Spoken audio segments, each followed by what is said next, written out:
Well, hello, I'm Matt Williamson, still riding high after that big win last night. Folks, football season is here, and Live Casino is where FanDuel Sportsbook, America's #1 sports betting app, comes to life. Step up and place your bets at our self-service kiosk or with a sportsbook representative. Then cheer on your team and catch every heart-pounding moment of action on our huge 40-foot video wall. Bet, watch, and win at Live Casino Pittsburgh, Route 30 at the Westmoreland Mall. Gambling problem? Call 1-800-GAMBLER. This episode is brought to you by Live Casino. I am recording this about 1 p.m. on Monday. I've rewatched the game. I've scoured the internet for nuggets for us to talk about. And as usual on Tuesdays, it's just going to be further observations. But I'll be honest, I'm not super organized. I just have all these different bullet points and all mishmash of an order. And we're just going to talk through them, and some might overlap, but so be it. So I made a couple notes after I hung up with you guys. That sounds old, but last night, and just thinking about Pickett, and there's going to be. Don't take this. I'm not trying to lead this podcast off with negativity, but he's very quick right now to move in the pocket unnecessarily, and I touched on that a little yesterday. But maybe that's just his style. Everybody has a unique style of playing the game. It's not enough big enough body of work. Maybe 3 years from now, we're going to talk about, boy, he's not a stand there tall in the pocket guy. Maybe. It's working. I think that's something he needs to work on. But the positive was massively, stronger than the negative. And some other things I wanted just to mention was, even though he's moving a lot in the pocket, what I deem unnecessarily, did keep his eyes downfield. I was really rough on him after that Saints game because he was dropping his helmet. He was feeling the rush. He wasn't looking at the routes. Well, he's gotten so much better at that. He is incredibly good at eluding free rushers. A guy screaming at him from the second level unblocked. It looks like he's dead to rights. He makes that guy miss time and time again. He's a much better and twitchier athlete, I think, than common folks want to give him credit for. Is he going to run 4.3 flat and beat Lamar Jackson in a race? Of course not. But he's fast and he accelerates extremely well. And he's twitchy. He's light on his feet. Has some Drew Brees to him, but he's faster than him even too. In terms of just bouncing around on his feet. He's great on third downs again. Again, that's more of this clutch, factor and, throwing on the move, whether it was left or right. Commend him for both. And really protecting the football. That's humongous. Is time and time again, this guy is not turning the ball over. I can't even remember a throw or a decision he made that I went, ooh, he got away with that one. Lucky, he's just making good decisions with the football, which is very advanced for his age. I wrote this last night after I'm done talking to you guys too. It pains me to say, and I'm sure you guys have heard me in the past, but this was a very good Robert Spillane game. I think the opponent fits him better too. It's not Miami running crossing routes with Tyreek Hill in front or behind him. It's a different style of defense. And playing Carolina and Atlanta and Baltimore twice over this stretch is certainly more Spillane's style. But we'll talk offseason stuff after the Steelers are eliminated. Maybe that's 2 months from now or whatever. I'm joking. But would it be so bad to go into camp next year with Spillane, Robinson, who we'll get to, an expensive free agent? It doesn't have to be Roquan. How about Terrell Edmonds? I could give you 5 names. A true #1 type inside linebacker that you spent money on. And then maybe another cheap free agent inside linebacker. Somebody that's still on the market 2, 3, 4 weeks after free agency opens and signs a 1-year deal that's been around the block, that's a veteran, that's a solid player. Or, throw a 4th-round pick in the mix too. I don't think that this problem is impossible to correct. Special teams, I have some notes from last night too. It was problematic outside of Harvin. I'm not going to kill Boz for hitting the upright, but penalties on special teams was a trend, problematic. big return, kickoff return by Hill, and just overall losing the field position battle badly in this game. So not a great showing outside the punt team in terms of special teams. Here was the next-gen stat of the game. Kenny Pickett was 6 for 9 for 67 yards and the game-winning touchdown when throwing on the run. Had a 55.4 passer rating and zero touchdowns on such passes from weeks 1 to 16. I never thought of him as being a bad passer on the run up until this game from weeks 1 to 16, but it doesn't shock me he has 0 touchdowns before this moving on the run. And the fact that he has 1 in this game isn't all that alarming. And it was only 6 and 9, so I'm stretching a little bit for the next-gen stat of the game from NFL.com. But their research team also came up with Pickett has 3 fourth-quarter comebacks this year, which is something we'll get to here in a minute. Which is a most for a rookie quarterback since Gardner Minshew in 2019. In case you didn't know this, but Ben Roethlisberger last year led the NFL with 6 fourth-quarter comebacks, which is 41 for his career, only behind Brady and Manning. Ben didn't do very much good last year, but when it mattered most and he had figured out the defense, he was pretty good in that regard. And in this game, before the game-winning drive, Pickett was only 10 of 21 for 108 yards. I didn't think he was playing bad, but again, the stats weren't strong. But on the game-winning drive, he was 5 of 6 for 60 yards, including a 10-yard touchdown pass to Najee Harris. Over the last 3 seasons in which TJ Watt has played at least 60% of the snaps, Steelers' record is 28-7. So if Watt basically plays the majority of the game, they're 28-7. 1-12-1 in the others. Whew. Hard to ignore that. Watching the game a second time, I had this inkling the first time around, but didn't want to say it because it sounds a little too homerish. But boy, the refs were, let's just say, very lenient with holding calls, especially when Baltimore had the ball. There were some plays to be made by the defensive front that were quickly grabbed and should have been flagged, I thought. But okay. Here's another little nugget. After Justin Tucker kicked a 51-yard field goal to give the Ravens that 13-3 lead on the opening possession of the second half, the Ravens had 2 first downs after that drive. I mean, after their first drive, opening possession, 2 first downs after that. And both of them, and one of them came on their final possession. He picked up a first down, and then Minka sealed the deal with his 6th interception. So very little offensive production. Baltimore had 9 rushes for 32 yards in the second half, and 22 of those 32 came on one run by J.K. Dobbins, and that was during that Tucker field goal drive. So 8 other rushes in the second half. Ravens gained 10 yards on the ground, except for that J.K. 22-yard scamper to open the half. The Ravens, who entered this game with the second fewest 3-and-outs in the NFL, went 3-and-out 3 times on their 8 possessions in this game, including twice in the fourth quarter. No first downs, as we mentioned. Some rookie notes. I know some people tweeted out, boy, look at all the rookie snaps. Well, I'll be honest, I've been telling you that all along. There wasn't much alarming with the rookie snaps, and we'll get to them in a minute. But Robinson did start this game. He ended up with 7 tackles. Leal had 3, and we'll talk about their participation here in a little bit.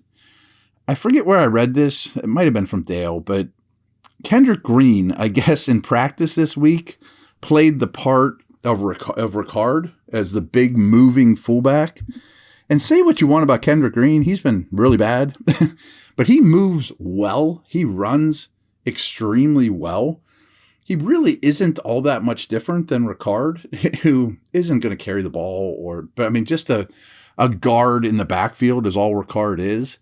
And it dawned on me, I mean, it's too late for this, and who knows if Green will even make the team next year and why we spend all this time talking about Kendrick Green, but and he's not even active on game day because he's not a good enough offensive lineman. That's the problem. But what if he played the part of Ricard in a real game? Do some things where he's your movement guard And what they do with Ricard, which is really cool, is they run so many versions of power where he acts as the pulling guard. But instead of acting as a pulling guard in a 3-point stance, get your big butt up and big body moving from a standstill position, they do it with him in motion. So he's gathering steam, ball snapped, as opposed to ball snap, get up, go, So could Green do some of that? I mean, again, they probably only have one more game. We're not going to implement something like that overnight, but it's just something that's kind of crossed my cranium. The Ravens came into this game, allowed 65 or fewer yards in 5 of their last 8 games. Well, Steelers blew past that very early in the game, early in the second quarter. The Steelers came into this game with, really the plan was pretty obvious, is they wanted wide zone. They want to get that big defensive line moving left and right.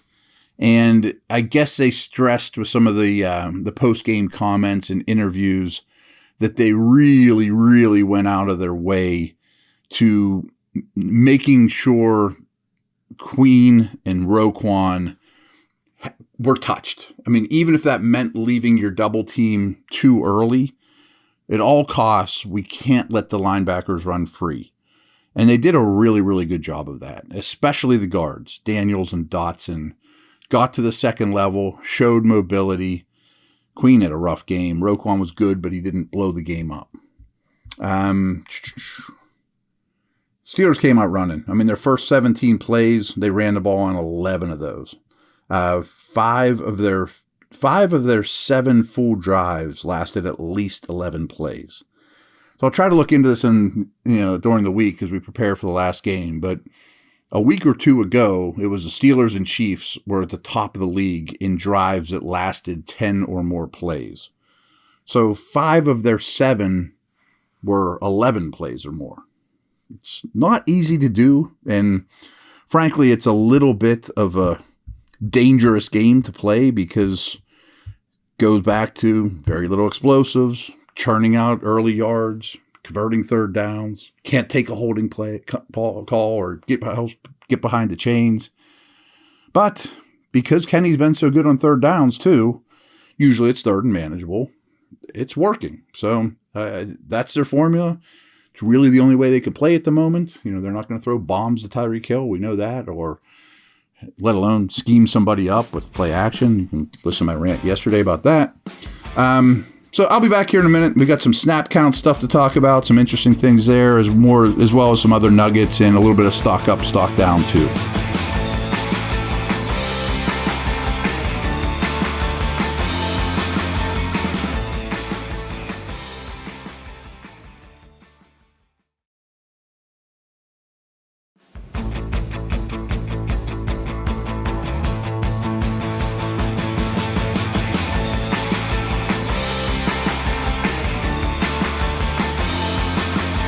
All right, the Steelers snapped the ball 70 times yesterday. The wide receiver usage, Johnson was out there 64 of 70. It's pretty much the norm. Nobody runs every route. You run a couple go routes in a row, pull up, take a breather, go back in. Pickens was only out there 51, though, and I didn't see any reason why he shouldn't be at the Johnson level. I mean, I'm nitpicking here, but I would have liked to seen him out there for 60 of the 70 snaps because they didn't play a ton of 3 wide. Certainly didn't play any 4 wide. But we got Sims for 29, who had a good game. Gunner's out there again for 25 of 70 snaps. And I see what he does, the end arounds, the blocking. But how often have we seen this guy, ball snapped on a pass play, drop back, he runs a route, snaps it off, and they complete a pass. Like, do wide receiver stuff. He doesn't really do any wide receiver stuff. Boykin was out there for 10 and was fine. I'm more of a Boykin fan than Gunner, but we're splitting hairs. Wouldn't break my heart if they upgrade over all those guys next year. Not all those guys, but move Sims to the 4th or 5th and maybe Austin to the 4th and, that type of deal. The tight end snaps is something I've been harping on lately. they're back to where they should be. There was a 2 or 3 game stretch there where Freiermuth's foot is with the whole problem why he was not getting the most usage, but he was out there 54 snaps, 28 for Gentry, a dozen for Hayward. That's how they draw it up. Defensive snap total. They played 52 total snaps. Spillane, once again, Sutton, Highsmith, never missed a snap. Pretty impressive. Usually your edge guys are not 90+% guys, but Highsmith didn't miss a snap. And Edmonds, Minka, who are always at the top of the team with snap counts, and Watt, another edge guy, were very, very close. Between the three of them, they missed like 5 snaps. So Highsmith and Watt were basically out there every snap against a heavy run team, secure on the edge. That's workman duty. Spillane, once again, is dominating snaps for the inside linebacker position. Will that change? Well, I guess probably not this week. I mean, again, it's a pretty heavy run team.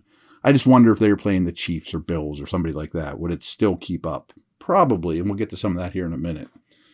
Defensive line snaps. This is hard to do. If you listen to these shows on Tuesday when I go over snap counts, Cam always leads the group, of course. He's their best player, but he doesn't play 90% of the snaps. It's a tough gig, but they played so much 6'2" and so much bigger guys out there. Cam was out there 46 of 52 snaps. That's a very, very high percentage. Ogunjobi playing 42 snaps is a very high percentage. I thought this was interesting. Adams played 29 snaps compared to 8 by Alualu. He's just a much better player at this point. I mean, Tyson's shot, and I'm not saying Adams is a star, but he's clearly the better nose tackle. I'm sure you're curious about Leal. He was out there for 29 or 27. Did pretty well. I mean, it looks like he's adjusting well. I think he has a bright future. He's going to be very much in the mix, in my opinion, next year and maybe going forward. Maybe a little bit, we already saw a lot of them. Loudermilk only out there for 3. I get the hunch I like him more than they do. I mean, if in a game like this, you're only out there 3 snaps when you're asking a lot of defensive line snaps, period, is not a ringing endorsement for Mr. Loudermilk. I mentioned a corner. Sutton never left the field. But because Baltimore doesn't use wide receivers and doesn't even put a second one on the field very much, of the 52 snaps, no other corner played more than 28, which is just so rare in today's NFL. Basically, like half the snaps, the Steelers had 1 corner on the field. I mean, that didn't even happen in like 1985. So Wallace played 28, Millette played 19. And I would imagine a lot of those Millette snaps were 3rd and 8, when Huntley was in the shotgun and they actually looked like they were going to throw the ball. So that's rare that you you get that few of corner snaps over the course of the game. As mentioned, at the inside linebacker position, I thought there'd be more combined inside linebacker snaps than there were. But Spillane was out there for the whole game. Robinson played exactly half. He was at 26. 6 for Jack, 5 for Bush. Nothing I know of injury-wise, Bush, but Jack is fighting something. I think Bush is just in the doghouse and seen enough. Go on your way, finish out your stint here and be gone. I don't think you can bring Jack back as well, to be very honest with you. Ravens had some interesting offensive snap count stuff too. Again, they played 52 snaps on offense. Again, this is such weird wide receiver usage. Robinson, Jackson, and Watkins played between 18 and 31 snaps. Robinson led the wide receivers playing 31 of 52 snaps. That's the same. Their number 1 receiver played the exact same number of snaps as their 300-pound fullback, Ricard, who played 31 snaps. This team just plays things very strangely. And I think, even with Lamar, Harbaugh might need to take a step back and say, can I win playing this way without wide receivers? Wide receivers are important in the NFL in 2023 and beyond. I mean, I find this very odd. Because it is. It's way different than the rest of the league. Here's a better example of that. So before this game, the Ravens had only run 124 snaps out of 11 personnel. That's 1 back, that's 1 tight end, 3 receivers. The league average, the league average is 622. That's the most predominant personnel grouping in the league. And there's a lot of teams, even, Atlanta, that don't use a lot of it. But the average team in the league had run 622 snaps out of 3 wide. The Ravens had won 124. So what are they doing? Well, they're living in 22 personnel. Two backs, counting Ricard as a back, and 2 tight ends. They've played 317 plays out of 22 personnel. The league average is 34. It's just so different than the rest of the league. In this game, they only ran 3 plays out of 11 with 3 wide receivers on the field at once. 3 plays versus 27 out of 22. It's just unusual. Demarcus Robinson was the only receiver on the field to be on the field for over half of the team's offensive snaps. He caught 1 pass for 9 yards. In all, 12 of the Ravens' 14 completions went to tight ends. It's just weird. And maybe not coincidentally, the Ravens haven't scored more than 17 points in 5 weeks running. And even before Lamar got hurt, the offense was struggling and the receivers were horrible. Here's a couple other just random nuggets I have from around the internet. Najee got all 8 snaps in the 2-minute drill situation. Hurry up, the last drive in particular. But on 3rd downs, Warren outsnapped Harris 8-1.